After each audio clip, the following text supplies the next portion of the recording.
കൂട്ടുകാരെ, ശ്രുതി വ്ളോഗ്സിലേക്ക് എല്ലാവർക്കും സ്വാഗതം. ഞാനിന്ന് പരിചയപ്പെടുത്താൻ പോകുന്നത് കഴിവുണ്ടായിട്ടും അവസരങ്ങൾ കിട്ടി അതിൽ കഴിവ് തെളിയിച്ചിട്ടും സെലിബ്രിറ്റി ആകാതെ പോയ, എന്നാൽ സ്വന്തം പ്രയത്നം കൊണ്ട് സോഷ്യൽ മീഡിയ എന്ന പ്ലാറ്റ്ഫോമിലൂടെ ഇപ്പോൾ സെലിബ്രിറ്റി ആയിക്കൊണ്ടിരിക്കുന്ന എൻ്റെ പ്രിയപ്പെട്ട കൂട്ടുകാരിയും എൻ്റെ സ്വന്തം ചേച്ചിയുമായ സജീന കൊല്ലം. ചേച്ചി, welcome to my channel. Okay ഡി. ഹായ്, ഹലോ, ഞാൻ സജീന കൊല്ലം. വീട്ടിലാരൊക്കെ ഉണ്ട് ചേച്ചി? വീട്ടില് ഹസ്ബൻഡ്, മക്കള്. ഓക്കെ. ഞാൻ കാണുന്ന സമയം തൊട്ട് ചേച്ചി കലാകാരിയാണ്. ചേച്ചി എങ്ങനെയാണ് ഈ ഫീൽഡിലോട്ടൊക്കെ എങ്ങനെയാണ് വരുന്നത്? വീട്ടിൽ ആരെങ്കിലും പാരമ്പര്യമായിട്ട് അച്ഛൻ, അമ്മ, അങ്ങനെ ആരെങ്കിലും ഒക്കെ ഈ ഫീൽഡിലുണ്ടോ? ഇല്ല, അച്ഛനും അമ്മയ്ക്കൊക്കെ ഈ കലയോട് ഇഷ്ടമായിരുന്നു, നല്ല താല്പര്യം ഉണ്ടായിരുന്നു, പ്രോത്സാഹിപ്പിക്കുമായിരുന്നു. കുഞ്ഞിലെ സ്പോർട്സ് ആയിരുന്നു ഞാൻ. ഈ കായികപരമായിട്ടുള്ള ഓട്ടം, ചാട്ടം, high jump, skipping, shot put, അങ്ങനെയുള്ള കായികപരമായിട്ടുള്ള കഴിവുകളായിരുന്നു കൂടുതൽ. സ്കൂളില് ചാമ്പ്യൻഷിപ്പ് ഒക്കെ ആയിരുന്നു. പക്ഷെ അത് കഴിഞ്ഞ് നമ്മുടെ ഈ ഓണത്തിന് ഒക്കെ ഓരോ പ്രോഗ്രാം വരുന്ന സമയങ്ങളില് പാട്ട്, ഡാൻസ്, അങ്ങനെയൊക്കെ ചെന്ന് പിന്നെ കഥകളൊക്കെ എഴുതുമായിരുന്നു. അപ്പൊ സ്കൂളിലൊക്കെ പിള്ളേർക്ക് സ്റ്റോറി ചെയ്യാനൊക്കെ ചെറിയ കഥകളൊക്കെ എഴുതി കൊടുക്കുക, അത് സംവിധാനം ചെയ്ത് കൊടുക്കുകയൊക്കെ ചെയ്യും. പിന്നെ പയ്യെ ഈ കായികം വിട്ടിട്ട് കലാപരമായിട്ട് അങ്ങനെ അതായത് പിന്നെ ആദ്യം ഞാൻ പ്രൊഫഷണൽ ഡ്രാമ ആർട്ടിസ്റ്റ് ആയിരുന്നു. നല്ല അത്യാവശ്യം നല്ല ഫേമസ് ആയ ട്രൂപ്പുകളിലൊക്കെയാണ്.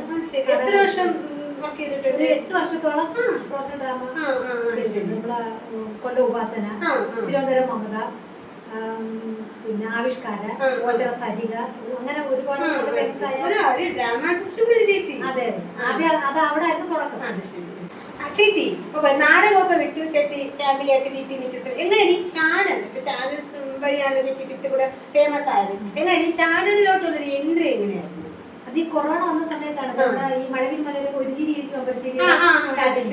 അപ്പൊ ആ സമയത്ത് നമ്മുടെ ടി വിയിൽ ഇങ്ങനെ വേറെ പണിക്കൊന്നും പോകാൻ പറ്റത്തില്ല. ആ വീട്ടിൽ ഇങ്ങനെ കാണുന്ന സമയത്താണ് ഇതിലേക്ക് ഓഡീഷന്റെ പിന്നെ നമ്പരും താല്പര്യമുള്ളവര് കോണ്ടാക്ട് ചെയ്യാന്നൊക്കെ പറഞ്ഞ് ഇത് വന്നു. അപ്പം എന്റെ മക്കളാണ് പറഞ്ഞത് എന്നോട് എന്തായാലും വെറുതെ ഇരിക്കല്ലേ, എടുത്ത് അയച്ചു കൊടുക്കുന്നു പറഞ്ഞു.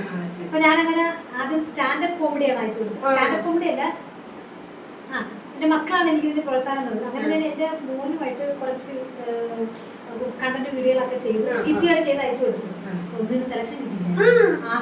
അത് കഴിഞ്ഞ് കിട്ടിയില്ലെന്ന് പറഞ്ഞപ്പോൾ കിട്ടിയില്ല. അല്ല, ഞാൻ ചേച്ചി പോലെ കഴിവുള്ള ഒരാൾക്കൊരു സെലക്ഷൻ കിട്ടിയില്ല എന്ന് പറയുന്നത് അല്ല, കഴിവുണ്ടെന്ന് നിനക്ക് എനിക്ക് മാത്രം തോന്നിയാൽ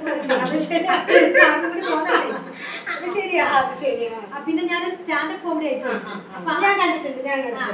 ആ സ്റ്റാൻഡപ്പ് കോമഡി അവരോട് സെലക്ട് ചെയ്തു.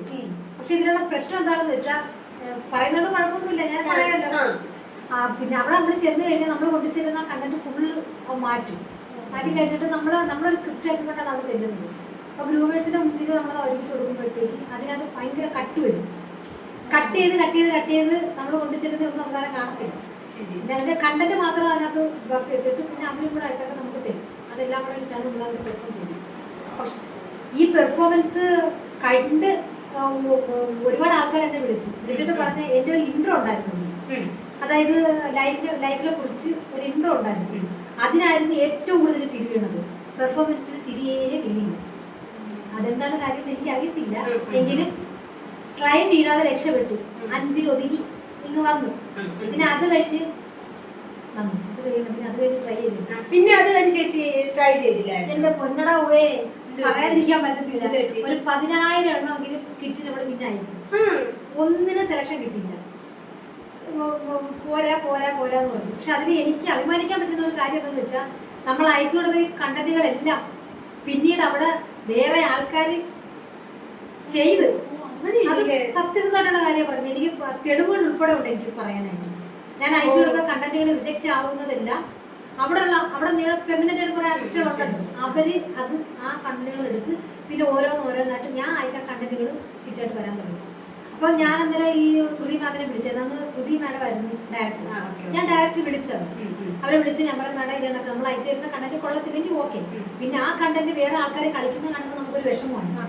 ഇപ്പൊ നമ്മളൊരു 10-15 അയച്ചു കൊടുത്തതിൽ 9 റിജക്ട് ചെയ്തിട്ട് ഒരെണ്ണം സെലക്ട് ചെയ്താൽ നമുക്ക് ഇത്രയും വിഷമം. കൂട്ടുകാരെ, ഈ വീഡിയോ വിശേഷങ്ങളും ഇതെല്ലാം അടുത്ത എപ്പിസോഡും കൂടെ വരുന്നുണ്ട്. അപ്പോൾ എനിക്ക് ഒരുപാട് കാര്യങ്ങൾ ചേച്ചിയുടെ അടുത്ത് ചോദിക്കാനുണ്ട്, ചേച്ചിക്ക് ഒരുപാട് കാര്യങ്ങൾ എൻ്റെ അടുത്ത് പറയാനുമുണ്ട്. അപ്പോൾ നമുക്കത് അടുത്ത എപ്പിസോഡിൽ കാണാം. മറക്കാത്തൊരു കാര്യമുണ്ട്, സബ്സ്ക്രൈബ് ചെയ്യണം, ഷെയർ ചെയ്യണം, ലൈക്ക് ചെയ്യണം. പിന്നെ ചേച്ചീനെ അറിയാവുന്നവരും എന്നെ അറിയാവുന്നവരും കമൻറ്റ് ഇട്ടു. ചേച്ചീനെ എത്ര പേർക്ക് അറിയാവുന്ന ഞാൻ നോക്കട്ടെ. അപ്പം മറക്കരുത്, അടുത്ത എപ്പിസോഡിൽ കാണാം. ബൈ.